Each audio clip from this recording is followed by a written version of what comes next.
Comment nettoyer l'espace des débris qui s'y accumulent? C'est notre débat avec Luisa Innocenti. Bonjour, vous êtes chef de bureau Clean Space à l'Agence spatiale européenne. Et puis avec nous aussi en visioconférence, Sabrina Andriapan, qui est Head on Orbit Servicing chez Thales Alenia Space. Bonjour à vous, merci d'être là. Est-ce que vous m'entendez bien, Sabrina? Oui. Eh ben voilà, l'image, le son, tout est bon, on va pouvoir démarrer. De quoi on parle, Luisa Innocenti, quand on parle de débris spatiaux?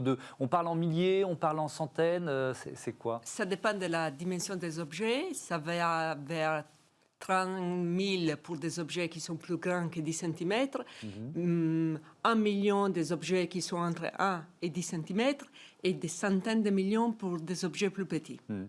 Ceux qui vous préoccupent, ils font quelle taille? Et pourquoi il faut s'en préoccuper? Il faut s'en préoccuper parce que c'est des objets qui voyagent en vitesse énorme. Ils pourraient faire Paris-Marseille en 2 minutes. Et donc, même s'ils sont petits, ils pourraient causer la perte complète des satellites opérationnels qui nous donnent tous les services que nous utilisons tous les jours sur Terre. Donc le risque, en fait, c'est un risque de collision dans l'espace. Il y en a déjà eu, Oui. Heureusement pas beaucoup, mais il y en a déjà eu. Donc c'est pour ça qu'il faut nettoyer l'espace Oui, et débris. si on veut être un petit peu catastrophiste aussi, on pourrait dire que si les objets commencent à avoir des collisions entre eux, on peut rentrer dans ce qu'on appelle le syndrome de Kessler, qui est un scientifique américain qui d'abord l'avait prévu, dans lequel on serait incapable d'arrêter cette Une espèce de cercle vicieux, croissance illimitée de débris, au point de dire qu'un jour, on ne pourra plus sortir de notre Terre. Okay. Nous, on travaille beaucoup avec un artiste hollandais qui montre cette image de la Terre encerclée par les débris. Elle dit on s'est renfermé nous-mêmes dans notre cage. Sabrina Andriapan, où cet encombrement de l'espace est-il le plus important? Parce qu'il y a évidemment différentes orbites, donc plus on est près de nous, plus il y en a, si j'essaye de schématiser? Ce serait plutôt en orbite basse, donc ce qu'on appelle l'orbite LEO, Low Earth Orbit, parce que c'est également là-bas qu'il y aura plus de satellites. Il y a plus de satellites qui notamment observent la Terre, et également il y a une croissance des méga-constellations qui sont prévues dans ces orbites. Donc ça deviendra en effet l'affaire de tous. Effectivement. Alors, il faut rappeler peut-être, Sabrina, leur utilité à ces satellites pour notre quotidien. On ne le soupçonne pas forcément. Oui, c'est vrai que de nos jours, imaginer une vie sans nos satellites, c'est quasiment impossible, que ce soit pour la connectivité partout dans le monde. On aime bien avoir aussi maintenant Internet dans les avions, ou que ce soit pour surveiller les aspects climatiques ou les catastrophes naturelles. C'est sûr qu'une vie sans satellite, maintenant, c'est inenvisageable. Luisa Innocenti, vous lancez la mission Clear Space One. De quoi s'agit-il? Et puis peut-être aussi, qu'est-ce qu'il a fallu inventer pour partir chercher au moins un premier gros débris dans l'espace, c'est ça? Alors, les a signé un contrat avec une start-up qui s'appelle Clear Space. C'est à cause de ça que la mission s'appelle Clear Space One. C'est une start-up suisse qui sort de l'école polytechnique fédérale de Lausanne. Et c'est la première mission dans laquelle on va attraper un débris et le ramener sur Terre. C'est une mission très très compliquée que personne n'a jamais fait au monde. Comme ça, nous avons étudié pas mal de solutions qui vont du bras robotique, mais aussi d'un filet. À la fin, la solution que Clear Space nous a proposée, c'est d'utiliser 4 bras qu'on appelle tentacules, donc pour encercler les débris. Si on veut rentrer un petit peu plus dans les détails techniques, c'est très difficile de s'approcher d'un débris et de le capturer, parce que si on le touche et on ne l'encercle pas, le débris va partir. Ouais. Donc c'est le système de guidage sur lequel il faut innover, il faut être... Le système de guidage et le système de capture, les deux ensemble, qui ne peut pas être, qui doit travailler ensemble, parce que justement le système de guidage doit nous mettre au bon endroit pour pouvoir après capturer. Le système de capture, comme on disait, est très difficile parce que l'objet peut s'envoler. Et après, il faut rentrer les objets, les détruire dans l'atmosphère. Donc, à nouveau, un ensemble guidage et capture. Ça devrait se faire à quelle date? 2025. 2025 pour cette première mission ClearSpace. Sabrina Andiapan, peut-être qu'on peut aussi parler de prévention, parce que quand on est sur cette thématique des débris dans l'espace, c'est une chose, mais la prévention, c'est aussi un levier important, j'imagine. Oui, bien sûr, en tant que constructeur de satellites, hein, c'est aussi un problème qui nous concerne. Alors, on vous entend malheureusement moins bien. Sabrina, est-ce que la liaison est meilleure? Donc, expliquez-nous, peut-être on va réessayer en quoi cette prévention consiste chez Thales. Oui, j'espère que vous m'entendez bien. Je disais qu'en tant que constructeur de satellites, c'était une problématique qui nous était très importante.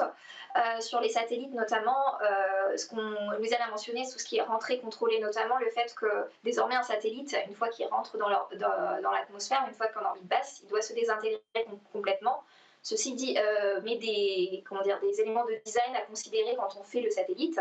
Donc c'est quelque chose que nous, on a déjà mis en place, notamment sur un de nos satellites SBOT, qu'on fait pour le CNES et pour la NASA. Et après, au niveau de la prévention, ce qu'on peut également imaginer à terme, c'est de pouvoir avoir des interfaces sur ces véhicules pour ne pas faire ce qu'on appelle de l'on-orbit servicing, se dire qu'à terme, on pourrait peut-être les ravitailler. Et ce genre de technologie, de solution, pourra permettre de développer ce qu'on appelle la robotique spatiale et pourquoi pas imaginer des missions beaucoup plus innovantes et dans l'exploration spatiale, pourquoi pas avoir un même schéma autour de la Lune, par exemple.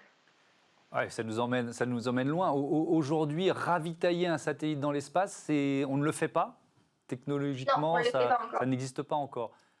Non, pas encore. Mais c'est quelque chose à envisager. Il faut se dire qu'un satellite, quand il va faire sa rentrée contrôlée, en fin de vie, 10 ans passés, dans ce qui lui reste, il faut quasiment compter peut-être la moitié qui a besoin encore de carburant uniquement juste pour pouvoir rentrer et se désintégrer. Donc se dire qu'à terme, un véhicule qui pourrait venir, pourquoi pas le ravitailler, serait une bonne option, c'est une bonne solution technique. Louisa Innocenti, est-ce que l'objectif finalement de ce nettoyage, au-delà de se dire effectivement on s'est créé une espèce de prison autour de nous, mais l'objectif est-ce que c'est de rendre de nouveau des orbites disponibles aussi? Est-ce qu'on en est là? On n'est pas encore là. Les orbites que nous avons aujourd'hui, on peut encore les utiliser. C'est vrai, par contre, qu'on est obligé à faire de plus en plus de manœuvres. En anglais, on l'appelle collision avoidance maneuver, c'est-à-dire des manœuvres pour bouger, pour éviter d'avoir une collision avec un autre objet. Donc ça, c'est une chose qui avant, ça n'arrivait jamais. Aujourd'hui, c'est devenu la pratique. Les collisions, c'est rarissime. Il y en a eu quelques dizaines. Est-ce qu'on peut les chiffrer? Les collisions, il y en a eu quelques dizaines. Il y a eu des débris très petits, et donc on ne savait pas qu'ils étaient là, qui ont un impact avec les satellites. À l'ESA, c'est arrivé avec notre lanceur construit par Thales, notre satellite construit par Thales, Sentinel-1, qui a été frappé sur les panneaux solaires dès les premiers jours. Et donc, on a perdu un petit peu de puissance. Mais il y a aussi eu des collisions entre des objets opérationnels. Et aujourd'hui, on est obligé d'éviter ça tout le temps. C'est tout un système qu'il faut mettre en place. Une petite chose qui nous est arrivée, et c'est très stupide, mais même dans l'espace, on a besoin de ça. Nous, l'ESA a un satellite opérationnel qui s'appelle Aeolus, et on a vu qu'on était sur l'orbite de collision avec un satellite d'Elon Musk. Et tous les deux opérationnels, donc théoriquement, c'est très facile. On se parle, on dit on bouge dans des directions différentes pour ne pas avoir une collision. Mais donc, il faut parler avec l'autre. Pour parler avec l'autre, il faut avoir un point de contact. Et on ne l'avait pas. Donc, on est allé... C'est-à-dire que les deux satellites n'avaient pas de point de contact? Non, les deux satellites ne parlent pas entre eux. On le fait encore aujourd'hui à travers la Terre. Dans le futur, on prévoit de le faire de manière automatique sur les satellites. Aujourd'hui, on passe à travers la Terre. C'est la Terre qui donne l'ordre, il faut bouger. Mais il faut bouger dans la bonne direction. Donc, on a cherché les noms des contacts sur Internet. Et c'était un contact commercial. Et bien sûr, pendant le week-end, ils ne répondaient pas.